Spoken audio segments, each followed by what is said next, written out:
जैसे अभी प्राकृतिक संख्या के बारे में क्या पढ़े कि प्राकृतिक संख्या जिन संख्याओं का प्रयोग वस्तुओं को गिनने के लिए किया जाता है उन्हें हम क्या कहते हैं, प्राकृतिक संख्या कहते हैं। ठीक है, और इसे किससे निरूपित किया जाता है, कैपिटल एन से। किससे निरूपित किया जाता है, कैपिटल एन से। तो एन इक्वल टू 1 2 3 4 5 जो दिया हुआ है वो हो गया। फिर दूसरा थर्ड पॉइंट हमारे पास क्या है, पूर्ण संख्या। पूर्ण संख्या को हम इंग्लिश में क्या बोलते हैं, होल नंबर। क्या बोलते हैं इंग्लिश में, होल नंबर। प्राकृतिक संख्याओं के समूह में जीरो को शामिल करने पर पूर्ण संख्या का समूह बनता है। प्राकृतिक संख्या में सिर्फ एक अंक को ऐड करना है। किसको ऐड करना है, सिर्फ एक अंक। एक अंक किसको आप ऐड करेंगी, 6 को कि 0 को, है ना। प्राकृतिक संख्या में हमारे पास 6 है ना, क्योंकि 1 2 3 4 5 6 7 8 अनगिनत है। कहाँ तक है प्राकृतिक संख्या, अनगिनत। प्राकृतिक संख्या में सिर्फ हमने एक नंबर किसको ऐड कर लिया, 0 को। किसको ऐड कर लिया, 0 को। 0 को जोड़ दिया, 0 से स्टार्ट होने वाली, इसका डिफिनीशन हम बना लेते हैं। 0 से शुरू होने वाली संख्या को हम क्या कहते हैं, पूर्ण संख्या कहते हैं। वह संख्या जो 0 से शुरू होकर अनंत तक जाती है क्या कहलाती है, पूर्ण संख्या। तेजी से बोला करो, क्या कहलाती है, पूर्ण संख्या कहलाती है। तभी नहीं सही है क्या, जुकाम हो गई। सम संख्या को इंग्लिश में क्या बोलते हैं, इवन नंबर। क्या बोलते हैं, इवन नंबर। वे सभी संख्याएं जो 2 से पूरी तरह क्या हो जाए, विभाजित हो जाती, उसे क्या कहते हैं, सम संख्या। वो संख्या जो 2 से क्या हो जाए, विभाजित। मतलब विभाजित का मतलब वो संख्या जो हम 2 से क्या कर दे, विभाजित कर। जैसे एक दो एग्जाम्पल बताओ, सम संख्या का एग्जाम्पल बताओ। जैसे हम ले लिए अपने से बताओ कुछ भी। 2 5 5 6 को ले लो, 2 से डिवाइड करो, क्या हो जाएगा, 2 1 जा 2 2 2 जा 4 1 मिला, 6 को ऐड करेंगे तो क्या आएगा, 2 8 जा 6 में 18 हो गया ना। इसका डिवाइड देखो, ऐसे डिवाइड करना, 2 से हमको डिवाइड करना है 2 5 6, 2 1 जा 2, क्या मिला, कुछ नहीं, 5 को उतार लो, 2 2 जा 4, चलो माइनस करो, 5 में 4 माइनस करेंगे तो क्या मिलेगा, 1। फिर 6 है, 6 को उतारोगे क्या हो गया, 16 हो गया, 2 8 जा 16, 16 से 16 कैंसिल। अब आ जाओ, तो वो नंबर, वे सभी संख्याएं जो 2 से पूरी तरह विभाजित हो जाती हैं उसे क्या कहते हैं, सम संख्या। क्या कहते हैं, जैसे 4 8 10, मतलब या तो इसका शॉर्ट फॉर्म याद कर लो कि सम संख्या जिसके अंत में, सम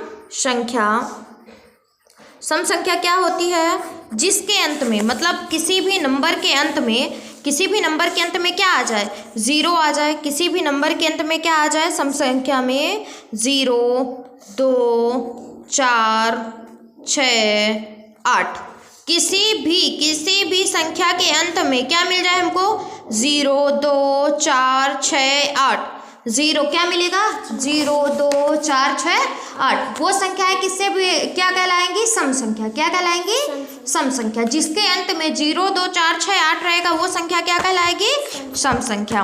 ठीक, अब आ जाते हैं, उस सम का जस्ट उल्टा होता है क्या, विषम संख्या। विषम संख्या को इंग्लिश में क्या बोलते हैं, ओड नंबर बोलते। क्या बोलते हैं, ओड नंबर। ठीक, वे संख्याएं जो 2 से विभाजित ना हो उसे क्या कहेंगे, विषम संख्या। तो यहाँ पे हम जस्ट सम संख्या के डिफिनीशन का अपोजिट बना लेते हैं। जिसके अंत में 0 2 4 6 8 नहीं आएगा वो क्या कहलाएगी, विषम संख्या। क्या कहलाएगी, विषम संख्या। जिसके अंत में 0 2 4 6 8 आएगा वो सम संख्या। जिसके अंत में 0 2 4 6 8 नहीं आएगा वो क्या कहलाएगी, विषम संख्या। ठीक, आगे चलते हैं यौगिक संख्या का। यौगिक संख्या को इंग्लिश में क्या बोलते हैं, कंपोजिट नंबर। क्या बोलते हैं, कंपोजिट नंबर। यौगिक संख्या क्या होती है उसके बारे में बता रहे हो। वे सभी प्राकृतिक संख्या जो स्वयं एवं एक को छोड़कर किसी दूसरी संख्या से भाज्य हो। यौगिक नंबर पता है किसे कहते हैं, वो संख्या जो स्वयं को छोड़ते। जैसे कोई नंबर हो गया हमारा 15 हो गया, अपने आप को छोड़ते, 15 को छोड़ते और 1 को छोड़ते, क्योंकि हर नंबर 1 से भाज्य है। तो 15 को छोड़ते और 1 के छोड़ने के बाद किससे 15 किससे कटता है, 5 से 3 से, 5 से और 3 से, तो उसे क्या कहते हैं, 5 और 3 क्या होता है उसका भाज्य नंबर। और ऐसे नंबर को क्या कहती है, यौगिक संख्या। वो संख्या जो स्वयं और एक को छोड़कर जिससे कटते उसे क्या कहते हैं, भाज्य संख्या। ठीक है, अगला नंबर आता है हमारे पास पूर्ण संख्या। पूर्ण संख्या को इंग्लिश में क्या बोलते हैं? इंटीगर्स बोलते हैं। संख्याओं का ऐसा समुच्चय जिसमें धनात्मक और ऋणात्मक दोनों सम्मिलित हो। वो ऐसे नंबर जिसमें धनात्मक और ऋणात्मक दोनों रूप सम्मिलित हो, उसे क्या कहा जाता है? पूर्णांक कहते हैं। क्या कहते हैं उसे? पूर्णांक। जैसे आप ले लो ये वाली लाइन ले लो, यहाँ से ऐसे ऐसे हम लोग ये बनाते हैं ना, इसको बनाती कि नहीं बनाती? अच्छा ये वाली लाइन पढ़ी हो, इसको इधर से ऐसे किए, थोड़ा लाइन में तिरछी हो रही है, कोई बात नहीं। जैसे पहला नंबर हो गया 1 हो गया, इधर देखो 2 हो गया, 3 हो गया, ठीक है। इधर वाले में लेंगे -1 -2, तो वो नंबर जिसको हम पॉजिटिव रूप में भी लिख सकते हैं और उसी नंबर को हम निगेटिव रूप में लिख सकते हैं। मतलब वो समुच्चय जिसमें हम धनात्मक और ऋणात्मक दोनों रूप को सम्मिलित करते हैं, दोनों रूप को लेते हैं, उसे क्या कहते हैं? पूर्णांक। क्या कहते हैं? पूर्णांक। कल तबीयत सही करके आना, उसे क्या कहते हैं? पूर्णांक कहते हैं। फिर अभाज्य संख्या के बारे में देख लो, 10 तक पढ़ाएंगे, ठीक है। अभाज्य संख्या प्राइम नंबर। अभाज्य संख्या को इंग्लिश में क्या बोलते हैं? Prime number. 1 से बड़ी वे सभी संख्याएं 1 और स्वयं को छोड़कर अन्य किसी संख्या से विभाजित ना हो। वो संख्या जो 1 को छोड़ दो और स्वयं को छोड़कर, ठीक है, बाकी किसी नंबर से वो विभाजित ना हो। विभाजित का मतलब उनको काटा ना जा सके, उनको भाग ना दिया जा सके, उसे क्या कहते हैं? प्राइम नंबर कहते हैं। क्या कहते हैं? Prime number. अभाज्य संख्या पढ़ी हो ना? अभाज्य संख्या किसे कहते हैं? अभाज्य संख्या, हाँ, जिसको भी बताया है।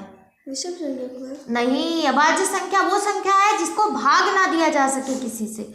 अभाज्य संख्या वो संख्या होती है जिसको हम भाग ना दे सके किसी और संख्या से, उसे क्या कहते हैं? अभाज्य संख्या। जैसे 2 3 5 7 हो गया हमारे पास, और वो आपका 11 हो गया, 17 हो गया, 13 हो गया, 21 हो गया, सॉरी 21 नहीं होगा, 17 19 हो गया, 23 हो गया, और 29 हो गया, 31 हो गया, फिर 31 के बाद 37 कटता है ना, 11 37 कट जाएगा, ठीक है। तो कल तुम्हारा ये होमवर्क है कि 1 से 100 तक के बीच में जितनी अभाज्य संख्याएं होंगी उसको लिख कर आना है, ठीक है, ठीक है ना साथियों। फिर अगला नंबर सहअभाज्य संख्या है। हाँ, जिसके बारे में कोई ना आए, बिल्कुल, बहुत अच्छा। सहअभाज्य संख्या क्या होती है? को प्राइम नंबर। जब दो प्राकृतिक संख्याओं का महत्तम समापवर्तक, दो प्राकृतिक संख्याओं का HCF, सहअभाज्य संख्या का मतलब दो प्राकृतिक संख्याओं का HCF 1 हो तो वो दो संख्याओं का क्या कहलाती है? अभाज्य कहलाती है। जैसे इसमें एग्जाम्पल दिया हुआ 4 और 9 को। फिर बाकी